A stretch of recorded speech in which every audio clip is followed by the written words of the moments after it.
ഈ കല്യാണം മുടക്കൽ കുറച്ച് റിസ്ക് ഉള്ള പരിപാടിയാണ്, പക്ഷെ ലാഭത്തിൽ ഏർപ്പാടാണ്. റിസ്കിന്റെ കാര്യമല്ല, പക്ഷെ പുറത്തിറങ്ങാൻ വില പോകുന്ന കാര്യല്ലേ. വില പോകുന്ന കാര്യം നോക്കിയിട്ട് കാര്യമില്ല. തീരുമാനം എടുക്കുക, ഇറങ്ങുക. അല്ലെങ്കിൽ എന്നെ പോലാവും. ഒരാളെ നടത്താനും മുടക്കാനും കടത്താനും നിങ്ങളെ കഴിഞ്ഞിട്ട് വേറെ ആളുള്ളൂ എന്ന് എനിക്ക് നന്നായിട്ട് അറിയാം. പക്ഷെ പിന്നെ എന്നാണ് പിള്ളേരറിഞ്ഞ മോശല്ലേ. പിള്ളേർ അറിയാതെ കാര്യം നീ ചെയ്യുന്നത് ഭാവിയിൽ നിനക്ക് പിള്ളേർ ഉണ്ടാവുന്ന കാര്യം കൂടിയല്ലേ. അതാ പിള്ളേർ ക്ഷമിച്ചോളൂ. എന്നാലും പിള്ളേർ അങ്ങനത്തെ പരിപാടിക്കൊന്നും പോകലില്ല, അതാണ്.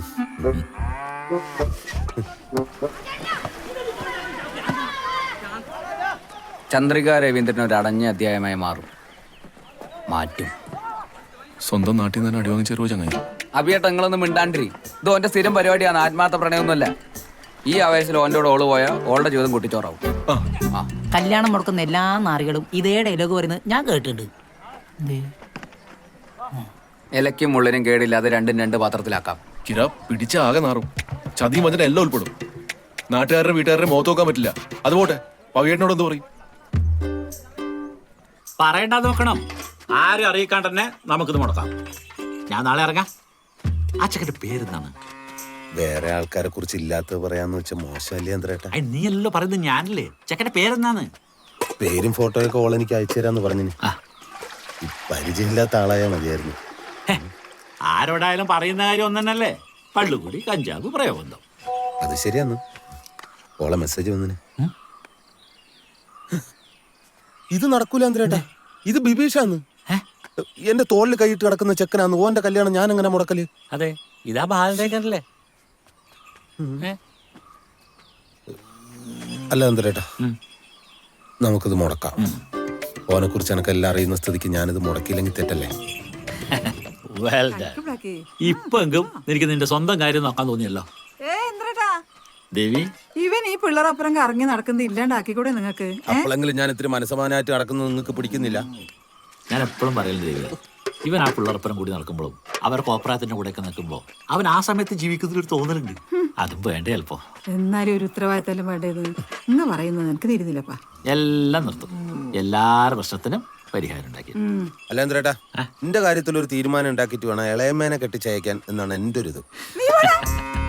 ഇനി അഥവാ എന്റെ മംഗലം കഴിഞ്ഞാൽ തന്നെ ഈ വീട്ടിൽ നിന്ന് ഞാൻ അങ്ങോട്ട് പോവില്ല. ആഹാ, അപ്പൊ ഇനി മംഗലം കഴിക്കണം നിങ്ങൾക്ക്? ഉണ്ടടാ, ഉണ്ട്. ആഹാ ചന്ദ്രേട്ടാ, നിങ്ങൾ പോയിട്ട് എനിക്ക് പറ്റിയ ഒരു ആലോചനയും കൊണ്ടുവാ. അല്ല പിന്നെ ആഹാ പാവല്ലടാ. പാവാന്ന്. ഇടയ്ക്കടുത്ത് കൊഞ്ചിക്കാൻ തോന്നും, ഇടയ്ക്കടുത്ത് നിലത്തടിക്കാൻ. അപ്പൊ മുടക്കല്ലേ?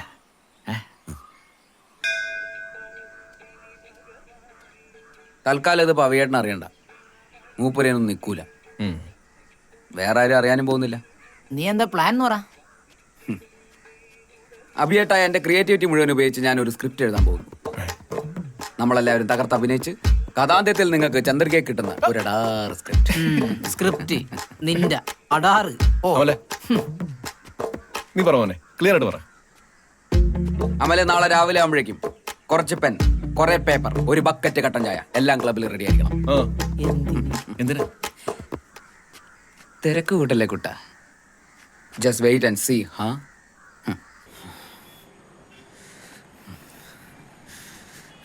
ക്ലൈമാക്സിൽ അഭിയേട്ടൻ ചന്ദ്രികയുടെ കയ്യും പിടിച്ച്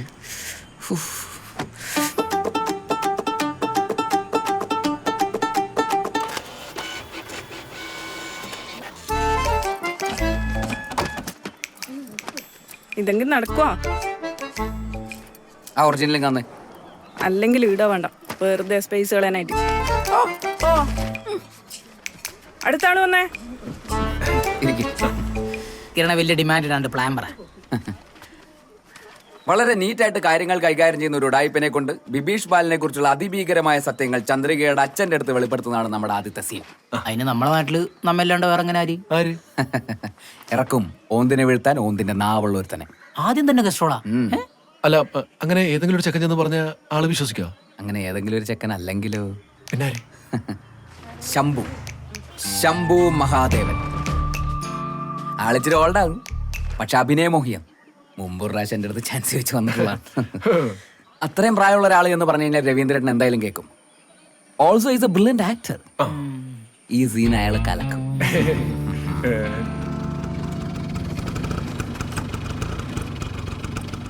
കണ്ടിട്ട് കല്യാണം നടക്കുന്ന പോലെയൊന്നും തോന്നുന്നില്ലല്ലോ. നിങ്ങൾക്ക് ആടെ പോയി ഒന്ന് അന്വേഷിച്ചിട്ട് വരാൻ പറ്റുമോ? പോവാം. പക്ഷെ അങ്ങനെയാണെങ്കിൽ കല്യാണം മുടക്കുന്നത് നമ്മളാന്ന് വരും. അപ്പൊ നമ്മയല്ലേ കല്യാണം മുടക്കുന്നത്? ഓ ആടാ നാട് മൊത്തം പറഞ്ഞു നടക്ക്.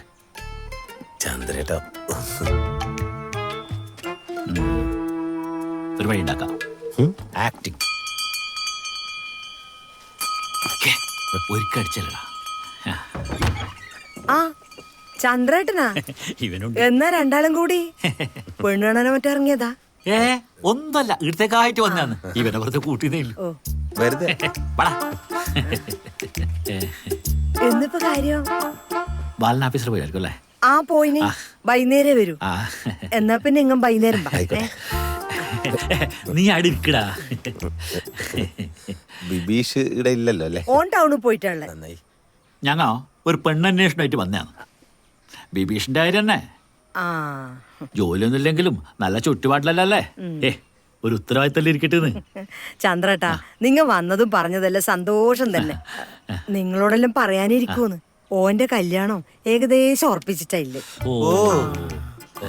ആ പ്രേമാന്താ. ആ അങ്ങനെയാന്ന് പറയാ. ഓനൊരു പെണ്ണിനെ കണ്ടിനെന്ന് പറഞ്ഞു. നമ്മ പോയി നോക്കുമ്പോക്ക് നല്ല തറവാട്ടുകാരന്നെ. പിന്നെ നമ്മളെ തൊട്ടടുത്ത നാട്ടുകാരും. പെണ്ണിന്റെ ഏച്ചീന്റെ കല്യാണം കഴിയാനുണ്ട്. അതുവരെ കാത്തിക്കണെന്ന് പറഞ്ഞിന്. അതുകൊണ്ടാന്ന് ആരോടും പറയാത്ത. നിങ്ങും ഇപ്പൊ ഇതാരോടും പറയണ്ട. ഇതാരോട്ട് പറയാനല്ലേ? അല്ല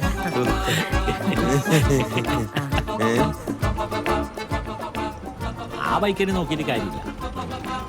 നമുക്ക് ഈ വഴിക്ക് നോക്കാം. ഹോട്ടൽ ബോർഡിൽ നിന്നൊരു ട്രാക്ക് ബാക്ക്. കിര, നീ പറഞ്ഞ ആളെപ്പോ വരും? എന്ത് ചെയ്യും? ഞാൻ സ്ക്രിപ്റ്റ് വായിക്കാം. ഓ ഓ ആരും ശ്രദ്ധിക്കാതെ ആ. ആൾക്കൂട്ടത്തിൽ അലിഞ്ഞ് അവരിൽ ഒരാളായി ശംഭു മഹാദേവൻ. Back shot. കിരണേ വെറുപ്പിക്കല്ലേ, കാര്യം പറയും. ഡാ, നീ പറകൂട്ടപ്പാ. രവീന്ദ്ര ഹോട്ടലിന് മുമ്പിലായി ബൈക്ക് നിർത്തി ചുറ്റും നോക്കി ഹോട്ടലിനകത്തേക്ക് നടന്നു കയറുന്ന ശംഭു. ഹോട്ടലിന്റെ ക്യാഷ് കൗണ്ടറിലായി ഹോട്ടൽ മുതലാളി രവി. അവിടെ തന്ത. ശംഭു പതിയെ അടുത്തുള്ള ടേബിളിൽ മാറിയിരിക്കുന്നു. ആടെ ആരെങ്കിലും ഉണ്ടെങ്കിൽ ഒന്നും മിണ്ടാതെ തൊട്ടപ്പുറത്തെ ടേബിളിൽ മാറിയിരിക്കുന്നു. ഐഡിയ. അധികം താമസിയാതെ തന്നെ നല്ല മീഡിയം മധുരത്തിൽ ഒരു സ്ട്രോങ് ചായയും 2 പഴംപൊരിയും ഓർഡർ ചെയ്യുന്ന ശംഭു. രവീന്ദ്ര ഹോട്ടലിൽ പഴംപൊരി കൊള്ളൂല. ബോണ്ടയും കഴുകുരിയും അതിനോട്ടോ. എടാ ഞാനിതൊന്ന് തീർത്തോട്ടെ. ഹാവി പറക്കുന്ന ചൂട് ചായ ഊതി ഊതി കുടിക്കുന്ന ശംഭു. അല്ലേലും ചൂട് ചായ ഊതി ഊതി കുടിക്കുന്നതാണല്ലോ ഗുപ്തരിഷ്ടം. ചൊരണ്ടിയതല്ലേ? അമലെ, എടാ ഓന്റെ പ്ലാനിങ് ഒന്ന് മൊത്തം പറഞ്ഞോട്ടെ. നീ കുറച്ചൊന്നും മിണ്ടാണ്ടിക്ക്. ഓ ആയിക്കോട്ടെ. ചായ മഴപരിയും കഴിച്ച ശേഷം ക്യാഷ് കൊടുക്കാനായി കൗണ്ടറിലേക്ക് നടക്കുന്ന ശംഭു. അയാൾ പേഴ്സ് പുറത്തെടുക്കുന്നു. ചായക്കും പഴംപൊരിക്കും മൊത്തം 32 രൂപ. അയാൾ 4 10 നോട്ടുകൾ പുറത്തെടുക്കുന്നു. അതിൽ നിന്നും മറ്റൊന്നുകൂടി പുറത്തെടുക്കുന്നു. ബിബീഷ് പാലന്റെ ഒരു പാസ്പോർട്ട് സൈസ് ഫോട്ടോ. അതിവിദഗ്ധമായി ആ ഫോട്ടോ ആ നോട്ടുകൾക്കിടയിൽ ഒളിപ്പിക്കുന്നു. നേരെ മുതലാളി രവിയുടെ കൈകളിലേക്ക്. ശേഷം